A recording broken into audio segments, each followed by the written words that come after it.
Hello everyone, thanks for tuning in for another video from my channel. We're looking again at the bootleg record cover history. This is the second one in this series, and it's a bit difficult to know really how best to try and approach it, because obviously there are hundreds of different sort of labels and styles, and trying to use my own collection as an example of the kind of presentation that they've done over the years in the bootleg industry obviously is not feasible, so there will be images flashed up of important developments, shall we say, that I can't show you in real life. What I've done is I've dug a few things off the shelves just to give you a little inkling of what the things look like.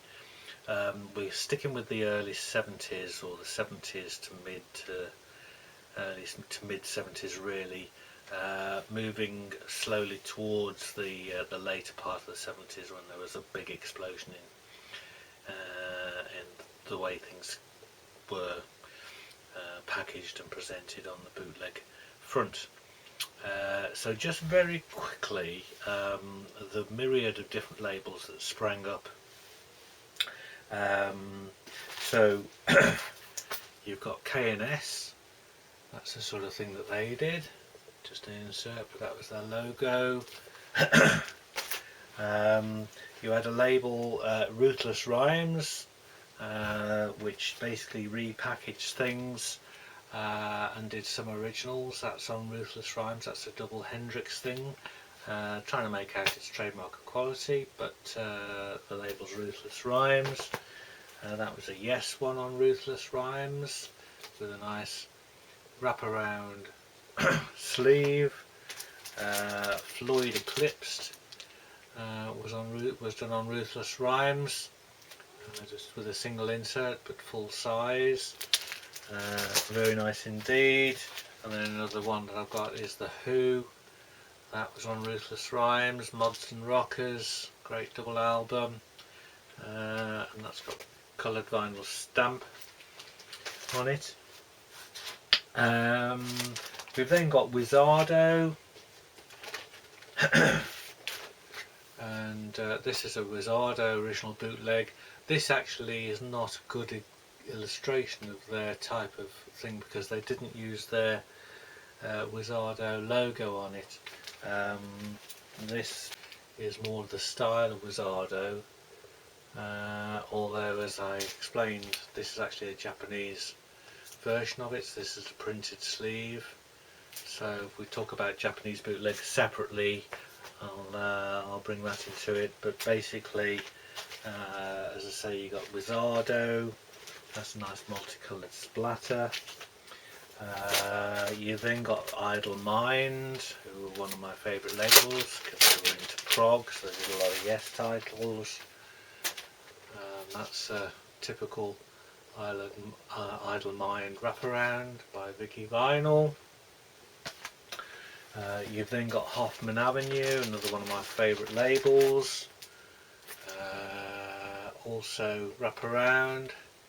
So Luke Cohan, who was responsible for Hoffman Avenue rather, did that style and liked that style.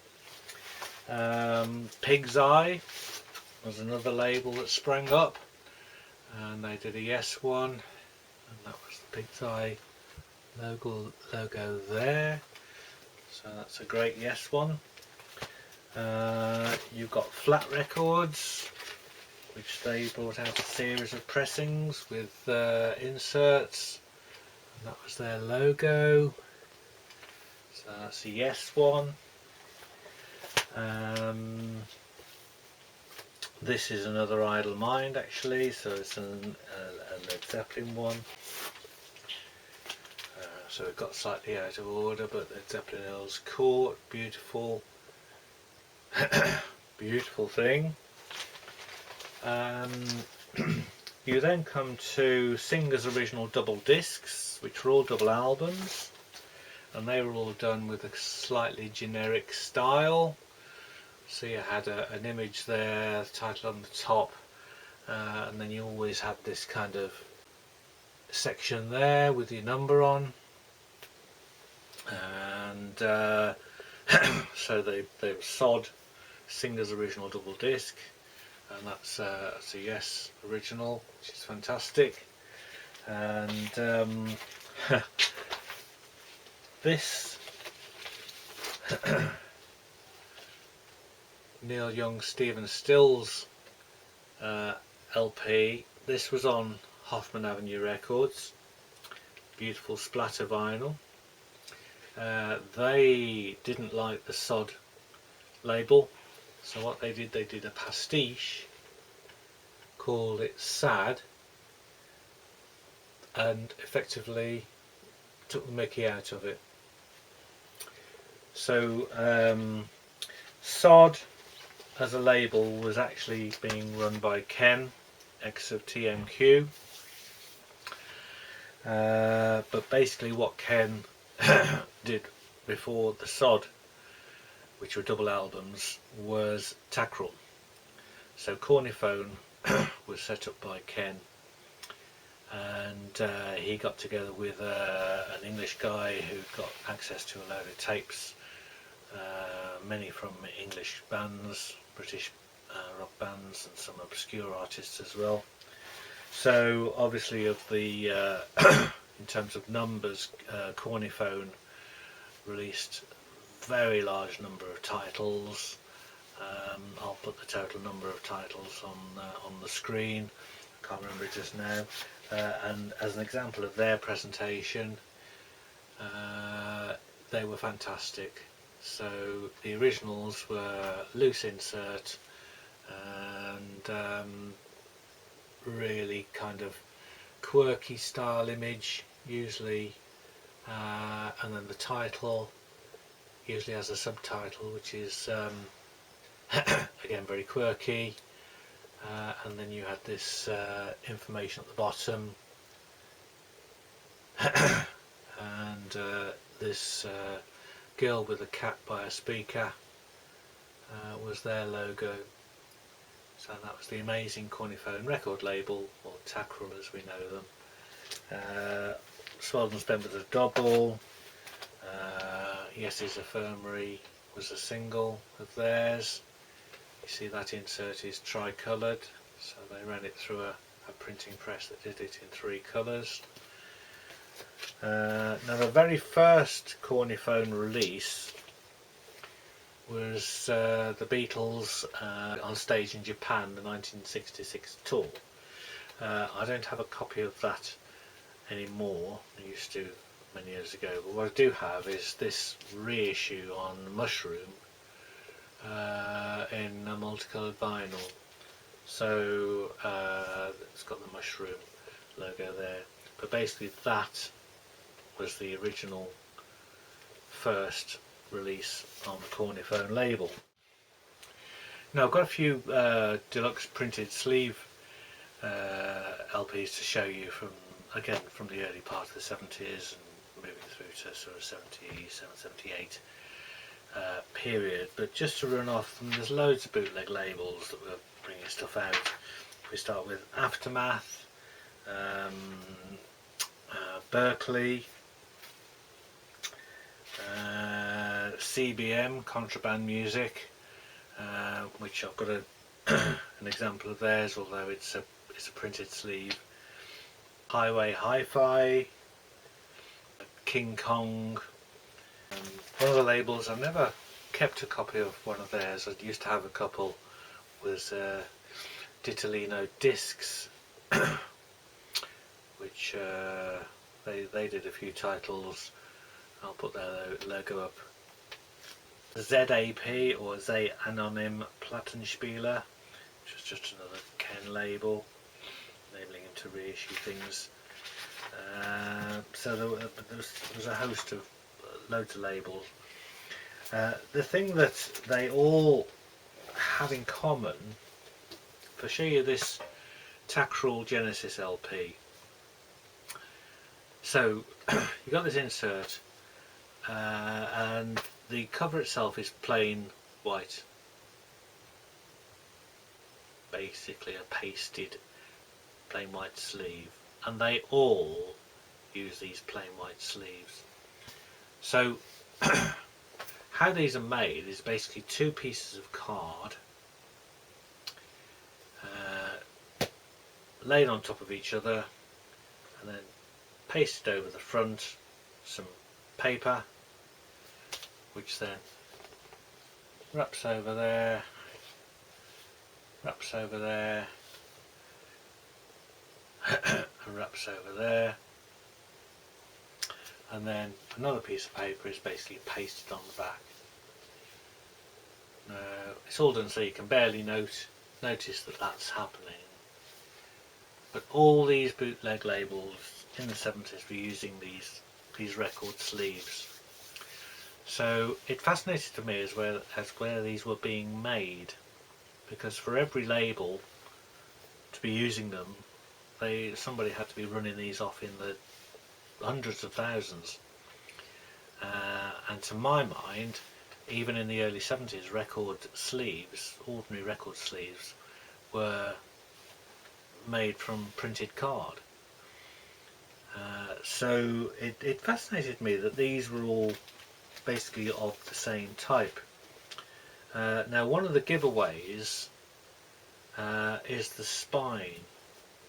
So I'll try and find a way to try and take a picture of this. But basically on the spine, how these were made, you ended with a wrinkle. You ended up with a wrinkle on the spine.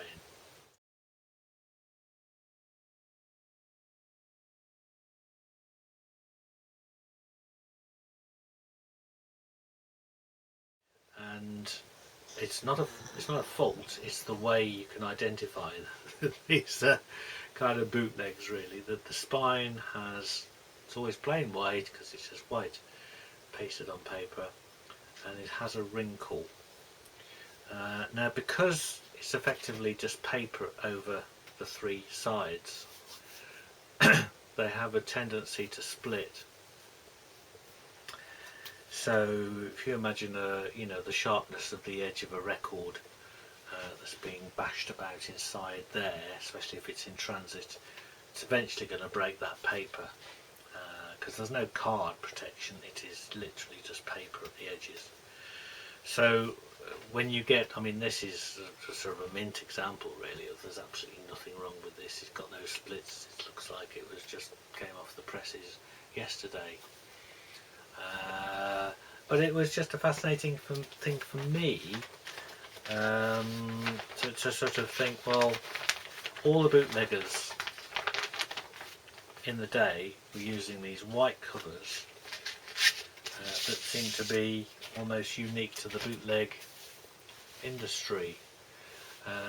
Now there was a group set up at one stage who called themselves White Cover Folks, and I used to think, that refers to these white covers that they were all using, but no, there was nothing to do with that. They were just a label who would, put different names on their labels: hen, steel, lead, whatever. But they were issuing bootlegs under a name, and the anonymous name was White Cover Folks. So where these covers were being made, and how they came to be the ones, I suppose if they're looking for plain white covers, perhaps there was a factory who would say, well, we can do plain white covers, and this is the way they did them. I've certainly got some older records from the 50s where they are that style, and you do occasionally find them on even more recent records where they use that style. But yeah, so it's just a feature that nobody else ever talks about, and for me it's quite an interesting aspect to the bootleg collecting side of things. I mean, if you come across a record like this that's got the insert, but the cover is a modern style card, white card sleeve, then you know that's not the original sleeve. And it probably means because the original cover's got split or damaged or stained or whatever, or somebody wrote all over it with their name. but whatever, they put it in a modern sleeve, and that's a major detraction from a collector's point of view when you're looking for these early insert style bootlegs, that they've got to have that original paste over sleeve. So moving on to printed sleeves, so I'll just run through a few examples. This famous Yes one called the White Yes album came out, this is early 70s. It says it's 72, the concert was from 71, and this was a printed, glossy printed sleeve printed onto the card on Offshore Records, who were originally OG Records, and I think this was repressed a few times, but OG are a Japanese label, and they are some of the most collectible albums going, and I'll show you my Yes ones. There's not a lot to see, but anyway, so just carrying on the printed sleeves, this is the CBM title that I've got on printed sleeves. It's Neil Young, and it's plain on the back, and this again is the paste over style, but it's really nice. It's actually coloured vinyl as well, that. Moving to another label, these people call themselves all manner of things. This is a Genesis bootleg from Quebec City 73, so this would have come out, you know, not long after that sort of period, 74, 75 I would think. This one's done under the name Wombat Records. But this was their style, so if it was a Rolling Stones one, you'd have a pink front with a picture of Mick Jagger there, and then the back would be pink and white with white text. So that was their style, but again very bootleggy. It's the paste over style, quite thick card, dreadful recording on that actual bootleg, so it was never a sign of quality. These were amongst the sort of labels that were really a bit naughty in terms of bringing out stuff that was not particularly listenable, but it was just, when you were collecting bootlegs and you were a Genesis fan, you needed to have something like that. Much later in the 70s, Slip Disc was a label you most often found these on, but again they called themselves different things. This is Neil Young bootleg. These came out in 78. These nearly all came out in 78 on this label. This one's called them Repress Records, which was a sort of play on the Reprise label, if you like. But nice black and white printed sleeve. The Yes one, which came out in 78, was this Wembley, beautiful Wembley double, and funny enough these were all doubles. The Genesis one, which is a fantastic FM recording, little theatre in Chicago, sort of warm-up gig, but great thing, great stuff that is. Unusual printed sleeve for Yes from 77. This is on the K&S label. K&S logo there. So audience recording from Wembley 77. So slightly unusual for K&S to do something like that. With the Corniphone people, when 78 came along, they started doing printed sleeves. So this is a nice Genesis printed sleeve, and they printed this on the back, and they used this sort of story. I think there were 3 different stories that they used of the so-called history of Terence telephone, inventing vinyl, usually to do with rubber and tyres and that sort of thing. But they were very nice packages to come out, and I find them very appealing. They did a Yes one. Different story on this side. You get your track listings at the bottom. And as I say, with Cornyphone, they did a lot of British artists. They were definitely into prog. There's my Bowie one. We then have, again, this is Ken doing everything really to try and bring out different labels. You had Impossible Record Works, which were printed black and white sleeves. They had this style. She had a picture usually of the artist there, the tracks in bold there, and then Impossible Record Works there, and that was their kind of logo, the catalogue number. I've got a Crosby, Stills and Nash and Young one. As you can see, same style.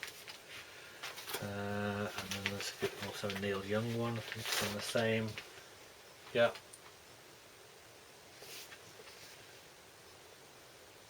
So, yeah, these are all very formulaic. And as a sister label to Impossible Record Works, same people doing it, Excitable Record Works. Very similar style, but slightly different. So you've got different sort of text on there, but same stable effectively. One label that I haven't mentioned is Rubber Dubber, and I used to have a few of theirs. I've only now got the one, which is this original Neil Young I'm Happy That You All Came Down, which he's brought out officially a few years ago. Double album, black and white printed sleeve, gatefold sleeve, and that's their logo. So these were those gatefolds. Nice pictures of Neil on the inside, and there was a quality label. Rubber Dubber was a quality label. Printed labels, and he chose great sources, so the sound was always good on a, relatively speaking, on a Rubber Dubber release. Now I mentioned Japan very briefly, so this was Japanese version of this Wizardo Paul McCartney release. Again, printed sleeve, printed directly on the sleeve, just copied the Wizardo style, and that's a Japanese pressing of this LA Forum 74 show. 74 or 72, can't remember. But they used gatefold sleeves for the doubles, so otherwise plain, just printed on the front. Moving further on in time, when we get to sort of 78 period, these are Japanese printed sleeve bootlegs, and they were very much like this style. So you had the tracks typed in standard type font, if you like, and it's often a sort of a rather faint picture, but that Genesis one is particularly gorgeous, because I've gone to the trouble of writing All We Need's a Hit and Genesis to sort of simulate the Wyndham Wuthering style, so that's gorgeous bootleg. Not good sound quality. Single LP from Earl's Court. Yeah. And they did. They did Pink Floyd, but I don't have my Floyds anymore. But I kept this Peter Gabriel one from his solo tour, Like a Possessed 12-year-old. And again, you've got the tracks and the writing is done in a sort of typed font. So, and that's London 77, so these are 77 shows. Pink Floyd ones, what was it,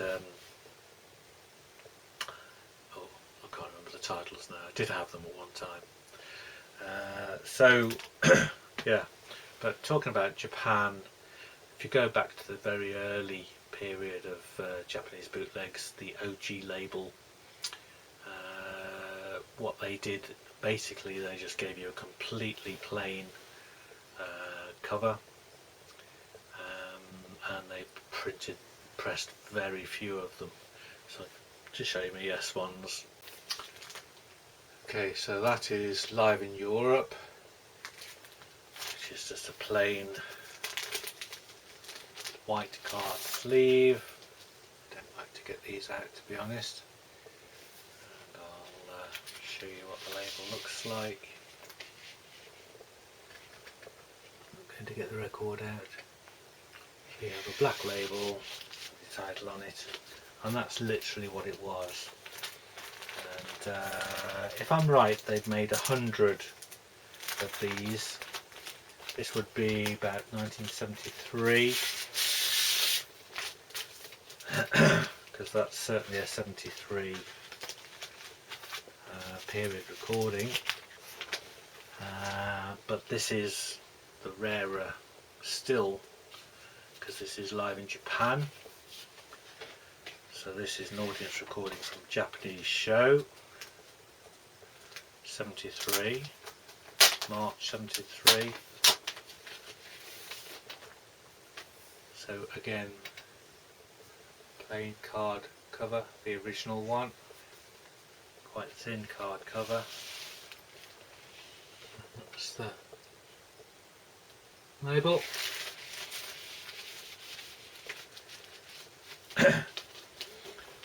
So in terms of covers, there's nothing really to show,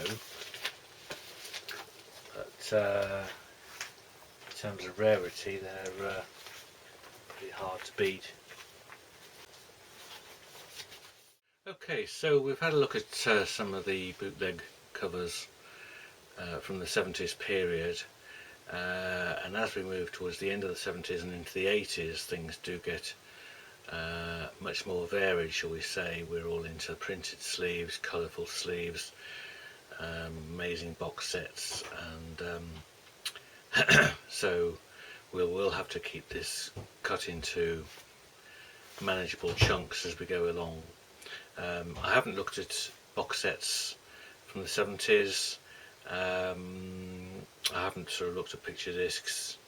The one thing I realised that I'd omitted on the first video about the TMQ label was the one box set that TMQ actually did produce, which was a beautiful package. Actually, I did have a copy of it many moons ago, which was the St. Valentine's Day Massacre Bob Dylan set from '74, which I'll find an image and put that on the screen. So that was a bad omission from me on the first video, but having sold mine, it completely went out my head.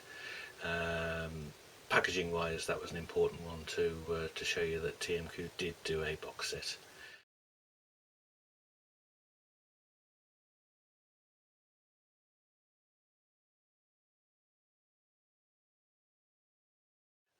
And of course they did kind of do multiple box sets of like Zeppelin titles later on down the line, but we're carrying on as best we can in terms of a sort of chronology on these things. And you'll also note that the examples that I give from my collection tend to be classic rock artists and your prog artists. Now this is in distinct contrast to the examples that Clinton Halen gave in his book. Now, I think the book's fantastic,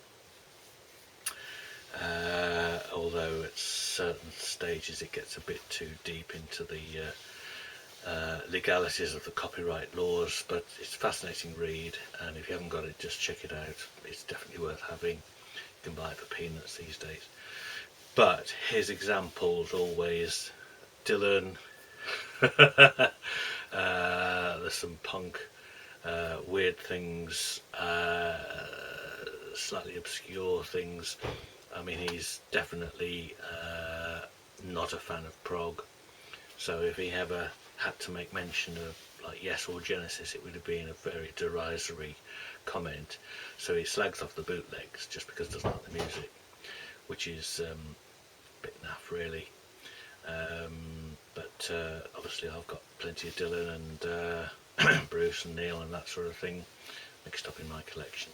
So at least with this one you will see some prog examples as we go along of the packaging. So thanks for watching, and hope to see you for the next one.